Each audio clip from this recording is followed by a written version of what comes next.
The DJI Osmo Action Camera is here. It was just released and you can buy it now. And it's going to compete with the GoPro and other action cameras with that 4K 60 FPS. So let's just dive into some of the headlining features. The big couple differences between the GoPro Hero 7 obviously is that it's going to have a dual screen. So it's going to have that front facing screen that you're going to be able to see on. It's not a touch screen, so you won't be able to touch it or do any commands, but it does have some voice control commands, obviously we'll talk a little bit about. But that's basically, if you're super interested in what the main differences are, it's basically the dual screen and the price point. So the price point is $350. It's actually $50 cheaper than the $400 Hero 7, the Black Edition. But you can find some discounts. There's a $100 trade-up program, so technically the Hero 7 is, if you have an older camera, $300 in a way, and you also can find it for $350 Target and Walmart and stuff. You can find deals like that. So they're pretty much the same price, $350 if you look around. And then just that dual screen is the main difference. You're going to get a lot of the other functionality, 4K 60 FPS, the 8x slow motion, so 240 FPS at 1080p resolution, and then you're again 4K 60 FPS. And waterproof is 10 meters on the Hero 7 versus 11 on the DJI Osmo Action, and that is without a waterproof housing, which there's some accessories we'll talk about a little bit later too. So those are your main big differences between the Osmo Action and the Hero 7, but I guess we can jump into some of the other functionalities and we can check out some of the rock steady modes. It's basically your stabilization electronically crops in and removes the shake for you at the cost of some resolution, obviously. So we'll see a couple of a little video of that as well. But let's also jump into the specs first, because that's the other big comparison you can make with other action cameras. So the sensor is 1/2.3 on the CMOS sensor, so pretty average for action cameras. That's pretty much what everyone's doing. The field of view is 145 degrees at a f2.8, so the GoPro is 149 just with a Google search. They don't actually show it on the GoPro website. And what else? Video 12 megapixel pictures, and then video resolutions, again 4K 60 FPS all the way to 24, and then 30 FPS modes. There's a HDR 4K 30 FPS, so that's your high dynamic range, so your better quality. And then again 240 FPS for the 720p, so you get that super slow-mo action going on. And the bit rate is also a pretty big deal when you're getting into detail quality, is 100 megabits per second versus the GoPro that has 60 to 78. The 78 I think is on like a Pro 2 mode or a special setting, but it'll normally shoot at 60 megabits for the Hero.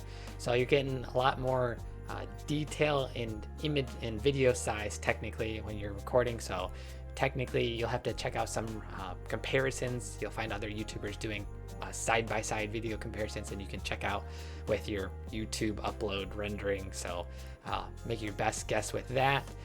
Supported SD cards up to 256 gigs. It does take an SD card. We'll go over some of the buttons and the actual layout in a little bit as well.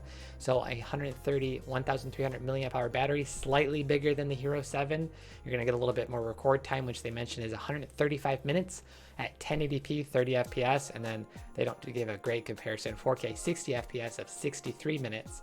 So obviously about an hour of record time with that, and that is with rock steady mode turned on. So that is pretty good. 90-minute charge time. The batteries, again, I think they're like $19-20. We'll talk about more accessories. And then it has Wi-Fi and Bluetooth. So those are your basic specs. The front screen 1.4 inches, back screen 2.25 inches. So pretty interesting stuff going on there. And we can go into the little bit of a physical overview of the device. So let's zoom this in a little bit. Here you have the front. Here's from the actual manual and a little bit of breakdown of this. So basically you have your little buttons on the top, your power button, your record button, that's on the right side of the device. And then your front screen, which again is not a touch screen. Here's your camera. And we have a little bit of a ring that they'll be having ND filters so you can make, if it's too bright outside, you can fix that. And then there's actually a grill on the front, which was also pretty interesting. So this is to cool down the camera. A lot of the Hero issues in sunlight and recording for like 10 minutes, your camera would technically overheat and it would just shut down because it's too hot. So this potentially has a great impact on that little grill area, so for cooling. And then it also has a button on the side, so 3 buttons, and then your little hatch that opens up for USB-C, for you can charge, I believe transfer, or not charging, but your battery is replaceable. And then also it has a SD card slot, and it just pops open. And then you get microphone on the top and on the side, on the right side. So 2 microphones. It's pretty much action camera quality. If you listen to some of the reviews, it's a little bit muffled and not perfect sounding, obviously. Hopefully external microphone or some like Wi-Fi or Bluetooth microphones would improve that. Through accessories, your rear touchscreen, you can double tap to switch the screens. You can voice command it. I believe it has 5: power on, power off, record, picture, and then switch screen. So pretty handy voice control features. And then here's your little bottom, you got 2 little battery release buttons, and your battery pops out. There's 2 little clicks they show, I think, right here. So you want to make sure that's securely in. It is waterproof without a housing, obviously, but we can increase that with another housing. So that's pretty much your camera buttons and features. This touchscreen, you got a lot of menus to choose from. And then what else do we have to talk about really quick? Accessories. Let's jump into some of the accessories. So there's Osmo Action. This is accident protection, $29. So if you somehow get water inside the device, maybe something's not closed properly, $29 plus. For the first replacement is $29, and the second replacement is $39, and that's 2 replacements within 1 year. So you can run it over with a car. I believe they say no questions asked policy, so that is pretty covered if you somehow damage this. So that's pretty good. And then straight up accessories, you can get batteries for $19, an Osmo Action charging kit. Looks like 3 batteries for $70.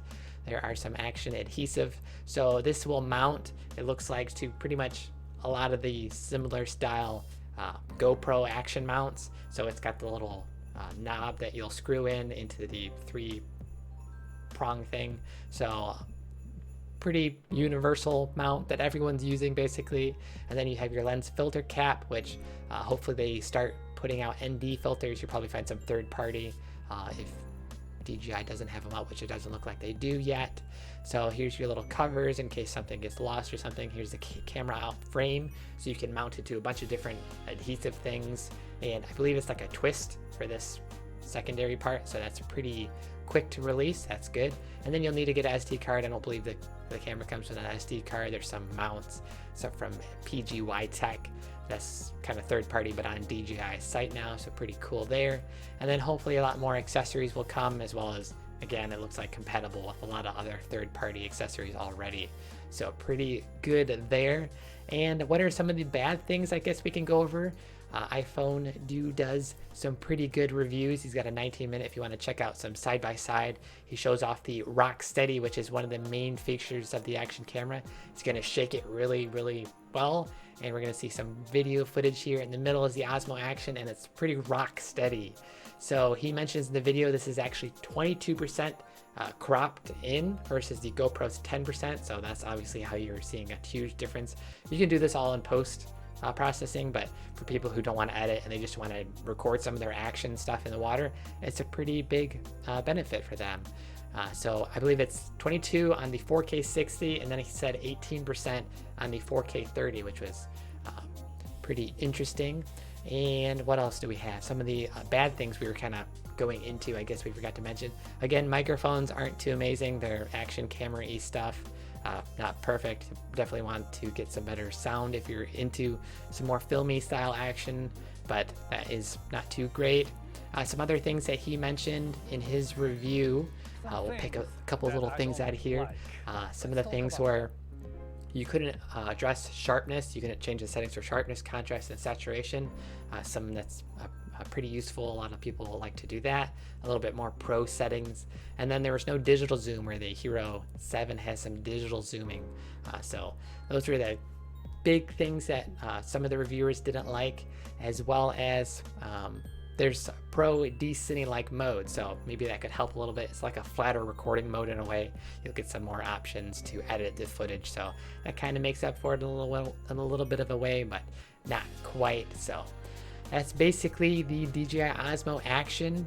The accessories, all the different option buttons, the little grill that you can cool with, and the specs. So pretty much a action camera at the $350 price point, and that's how much it's going to cost. It is again available today. You can buy it now. I think it's like 1 day shipping or something, 1 day to ship out or something like that. So a pretty good action camera. We'll have to see if GoPro can do anything in September. They released last September. They're releasing every year in September, so we'll have to see if the Hero 8 comes out this September in a couple of months, and we'll see if that can be some more competition going back and forth with some more action cameras. Pretty good for Osmo Action for their first real action camera. They had the Osmo Pocket, which was a little bit more of a gimbal handheld recording device, but not like something that you'd actually mount to really action like sports. So with that, we have Markin saying, I'll take 2. So I don't know, you're doing some dirt biking or some underwater action pretty soon. You'll definitely want 2 for front and back recording, I guess. Pretty cool there. And again, with that, we will be having another episode tomorrow at 1 p.m. Pacific with some more tech and game news. And we'll be signing out. Pew, pew, pew, pew, pew, pew, pew, pew.